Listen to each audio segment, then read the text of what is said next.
তাও ছোট ছোট বলতে বেশ ভালোই বড় বাগান আমার। ছোট ছোট বলি ঠিক কথাই, অনেক গাছ, এর মধ্যে 1000টার বেশি গাছ রয়েছে সব কিছু মিশিয়ে। তাহলে ভাবুন তো, এত গাছের পরিচর্যা, খেয়াল রাখা, জল দেওয়া, মাটি তৈরি করা, কম খাটনির কাজ, তাও আবার কারোর সাপোর্ট ছাড়া। কাউকে পাইনি এতগুলো বছরে।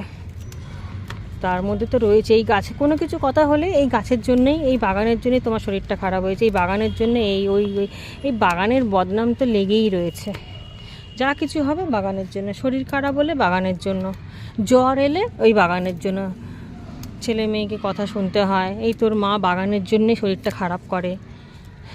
শরীর এমনি যেন কারোর খারাপ হয় না, শুধু যেন বাগানের জন্যই খারাপ হয়। হ্যাঁ ঠিক কথা, বাগানের জন্যও খারাপ হয়, কিন্তু কি করব, ভালোবাসি বলে এই সব সহ্য করতে হয়। কারণ আমার বেশি কথা ভালো লাগে না, ঝগড়াঝাটির চিৎকার আমার একদম পছন্দ না। আমি ভীষণ শান্তিপ্রিয় মানুষ। আমি জানি তর্ক ঝগড়া অশান্তির থেকে চুপ থাকা অনেক ভালো, সেটা বুদ্ধিমানের কাজ।